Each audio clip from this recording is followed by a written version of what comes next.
ये जम्मू दियां सड़कां जड़ियां तुस इसले दिखा करते हो, मिगी ते बड़ा अजीब लगता है। इस वक्त किस चैनल वाले इको रट लाई दी होंदी है जे कि भाई के कीता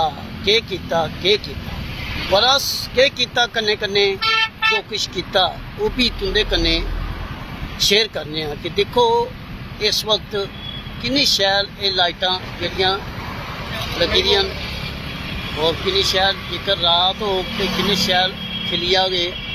ये तस्वीर जड़ी तुस दिखा दियो गुलिस्तान डोगरी चैनल के माध्यम कन्नै दिखा दियो। देखो हर तरफ किन्नी खूबसूरती लगा दी है। ये सड़कां जम्मू शहर दियां जड़ियां तुसें की आऊँ दसाना गुलिस्तान डोगरी चैनल के माध्यम कन्नै देखते रहो। ये तस्वीरां ये जड़ियां खूबसूरत तस्वीरां तुसें की लभा दियां ये गुलिस्तान डोगरी चैनल के माध्यम कन्नै गै तुस दिक्खी सकदे हो। किन्ना शैल रुख है बने दा। ये नज़ारा भी तुसें की जम्मू शहर दिखने की थोड़ा करता है। ये देखो कितना शैल नज़ारा है, कितना शैल लगा रहा है इस वक्त। ये आऊँ तुसें की ये देखो सूरज डुबने कोल आए क्या नज़ारा है इस वक्त। काले काले बदल किश और नुआड़े विच जेकर इस पार्क का रुख दसा जरा विक्रम चौक ये विक्रम चौक की पार्क है जी तुम दिखा रहे हो। फुल्लों के दोनों फुल्ले के विचकार देखो कितना शैल फुहारे लगे दे।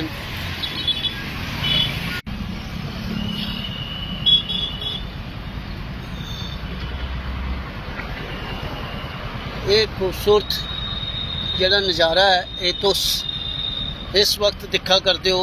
जम्मू शहर दियां सड़कां तुसें मती हरी बारी दिखा होना कि खराब सड़कां के दसी जांदियां, पर जेकर शैल सड़कां ते साड़ा काम है वो भी तुसें की दसनी है।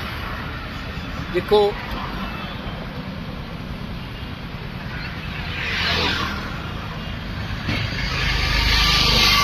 ये सड़कां जड़ियां शैल वो भी अस तुसें की दसा करने। खूबसूरत नज़ारा दिखो, लाइटां जगनियां शुरू हो गई ते ये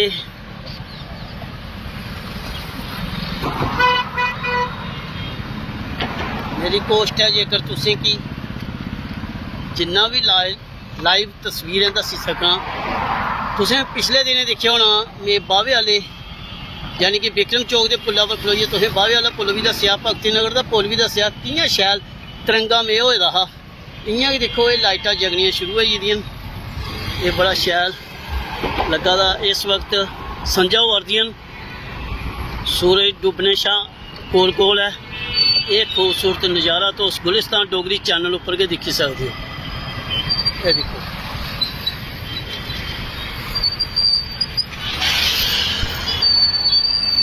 बने रहो गुलिस्तान डोगरी चैनल का। जेकर कोई और खबर या और कोई तस्वीर आती है सो भी तुंदे कन्नै सांझी करने। जय डुग्गर, जय डोगरी, जय